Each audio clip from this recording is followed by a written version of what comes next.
This is going to be a different kind of show today, and I think it's going to be a lot of fun. And we're starting to catch a lot of white bass. We're going to show you some pretty cool techniques for catching whites in really cold water. Don't miss this episode. That's cool. This is Hook and Hunt TV. Well, I'm going back to my hometown, hang around with my friends. I'm going back to stomping grounds where the party never ends. I'm going back to Southern land, baby, it's good to be back home. Well, I finally got myself back on track. I'm going back. Yeah, I'm going back. Woo! I've traveled so far. And I've been guided by southwestern stars. Here's another one here. Oh, come on in. That is fun. That is fun. It's been such a long time since I've just went white bass fishing. And you really got to be careful of these things. Holy cow. Come here. Okay, good. And we're going to show you a couple different ways to catch them. Right now what we're catching them on is Old Faithful, one of my absolute all-time favorite lures, and that's a Rapala X-Rap. We're going to keep going down the bank here, and we got a cool thing to show you. There we go. Come on, you. There we go. Perfect. All right. Turn that off there for a second. Another nice white bass. What we're doing is we're fishing these windy banks right here, and they don't look like anything on the graph, but there's a drop right here in about 10 foot of water. And what we're doing, these whites are getting up against this bank on that drop off. So we're throwing X-Raps at them and some rattle baits, always making sure we got that little feathered treble. That's where about 90% of the strikes come on there. So what I'm doing is I'm going to try to find an area where there's a bunch of fish. I'm going to spot lock them, and then we're really going to get into them. Let's see if we can get another one. Another white. Man, they're just, now they're eating it. Now they're eating it better. That's exactly what you want to see. Yeah, come in here, buddy.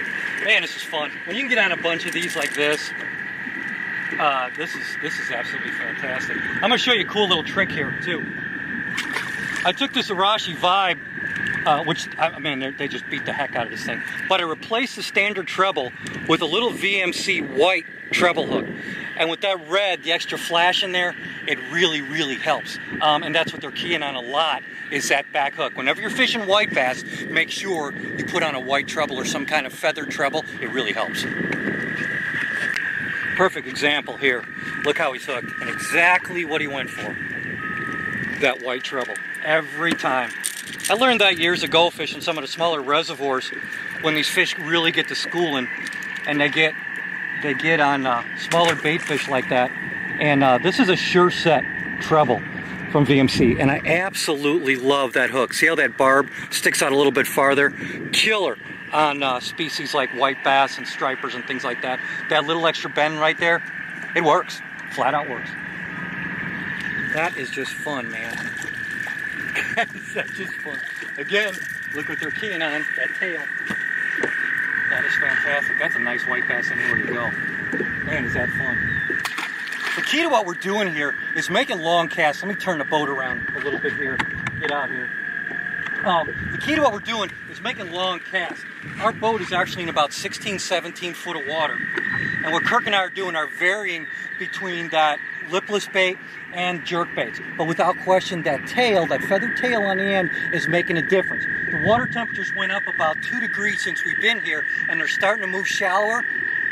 But we're still having to stay far enough off the bank to catch a lot more of those fish that are out in the middle. When we come on a good group of them, then we hit the spot lock, stay in the boat, catch 2 or 3 out of that school, and then keep moving. Without question, the key today is those windy banks. You have to be on those windy banks. It's blowing that warm wind in, warm wind in, the bait fish are stacking up there, and white bass and some smaller largemouth are starting to follow. This is one of those 50 to 100 fish days. That's when it gets fun.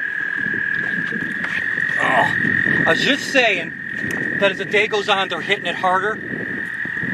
Look at that. Look at that. That's what happens with a couple degree water temperature, rise in water temperature. They're starting to hit it like that. Yeah, 50 fish day, this may be a 100 fish day. This is when it gets fun.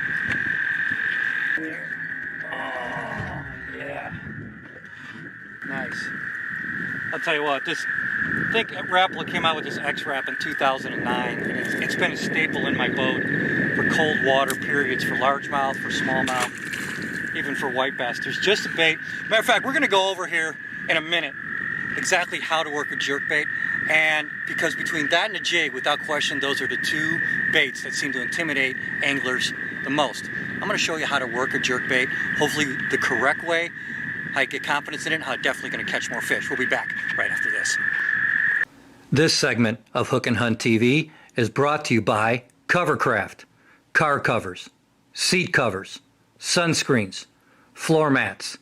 Covercraft, protection for whatever you drive. I'm going to show you exactly how I throw a jerkbait. And so I like making long casts. So I've got 10-pound or 12-pound fluorocarbon line on here. So when I make the cast out, what I'm going to be doing, I'm going to reel down a little bit, and then how I'm going to work the bait, there's a fish right there. I'm just going to show you how I work it. Let's see here. I put one jerk on that thing, and he started going. He hit it right away. Yeah, another white. Look at that. Oh yeah. There you go. I was actually going to get into the cadence, and then he hit it right away. Well, since I was interrupted on that last cast, let me show you exactly how that I work a jerkbait.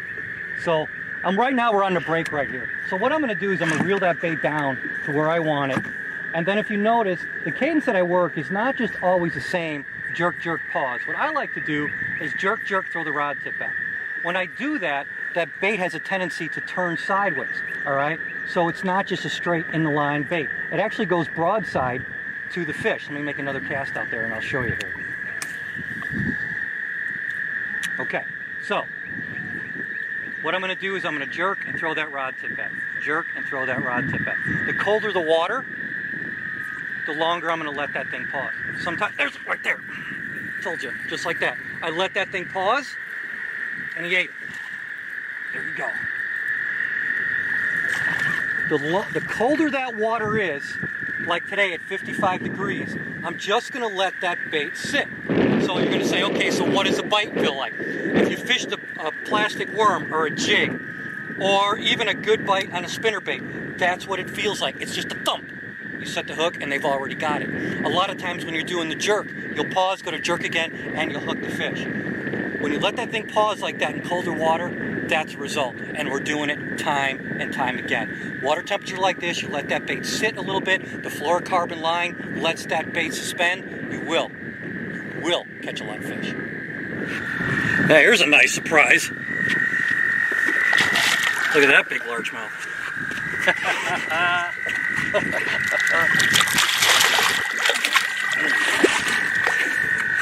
I'll tell you what, guys, when you get throwing a jerkbait, you never know what can happen. You never know what can happen. Look at that right there.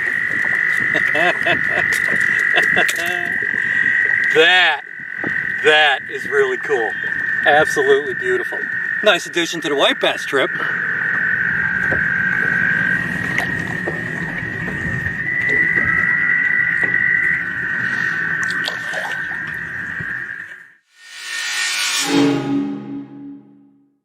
The two lures that we mostly use today are two of the lures that I find the most effective in cold water, no matter if I'm fishing for largemouth or smallmouth, hybrid stripers, or like today, white bass. And that's a jerkbait and a lipless bait.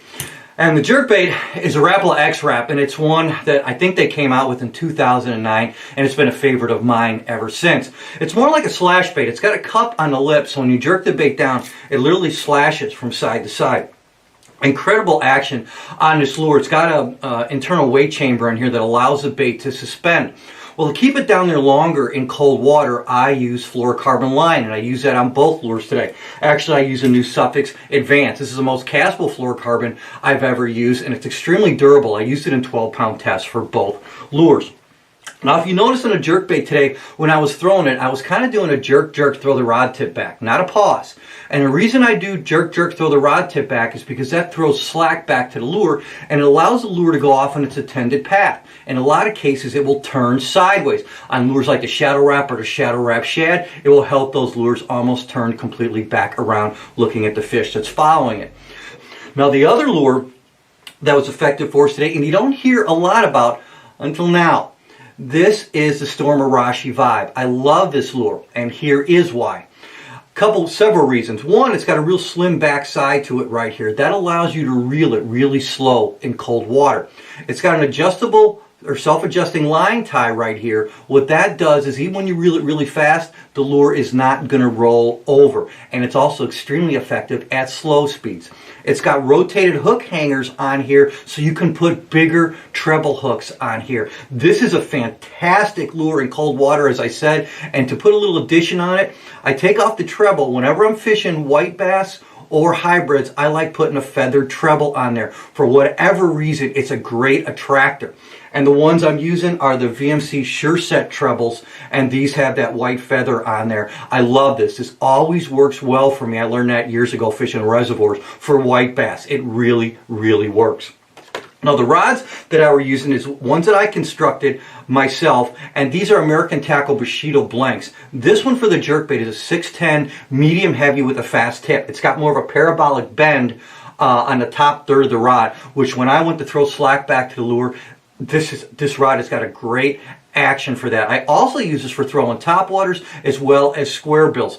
I have it paired with a new American Tackle 6-3-1 baitcast reel. This comes in both left and right hand models. These things are extremely light and they have 13 pounds of drag pressure. Almost perfect for bass fishing. You should really look into these. You can look at that, I think, American Tackle, click on products. You'll be surprised. These are fantastic reels. Okay, now for the crankbait rod. This is one of my favorite rods that I built this last year. This is a 7.2 medium moderate. Again, as on both rods, I used the microwave guides on both of them for longer casts. This was just a really simple rod that I did. Finished it off in gray and black, but this is what I said, it's a medium moderate. It's got more of a parabolic bend throughout the entire blank and the entire length of the rod. That really helps when you're throwing lipless baits. Absolutely fantastic for that. It's a lot of fun today. We've never done a white bass show, and I think we're going to do another one. That was a lot of fun. These were the tools of the trade. Make sure you check out Lure Parts Online. That's where you can get all your rod components and blanks. I love building my own rods. It's a lot easier than you think. I did it, so can you. There we go. Another decent one. Love it, love it, love it. Eating it. For today's tip, I'm going to show you how easy it is to change out a treble hook. Now I got these pair of split ring pliers from Lure Parts Online, and I'm going to take that point right there, and I need to find the opening of the split ring. Once I have that, then I'm going to start the old treble hook that I want to replace, just like that. Then I'm going to take the new treble, and I'm just going to slide it in the opening, just like that. Turn the bait around, and then I'm going to take the split ring pliers, grip it, and then I'm going to turn. I always try to keep it close to where I'm doing it. That way when the hook drops, I know exactly where it ends up. There it is right there. And that is how quick and easy it can be to replace a treble hook. Beautiful white there. Well, folks, I hope you had fun watching us today. It was pretty entertaining and exciting for us to come to a new lake that we haven't done, we've never done before, and have this much fun catching a species that we don't pursue very often. But starting to catch white bass, it's great for your kids, it's great for your family, and like I said, it's always a lot of fun to catch these things. You get on a great pattern with them, and then on top of that, they're good to eat if you decide to keep them. Hey, we sure appreciate you joining us today. Before you leave, please make sure you check out all the sponsors that help bring hookandhunttv.com to you each and every week. As we always tell you, we are so glad to have you join us. Make sure you like us on Instagram and follow us on Facebook as well. Hey, until next time, stay safe. God bless you. Jim Crowley, we will see you soon.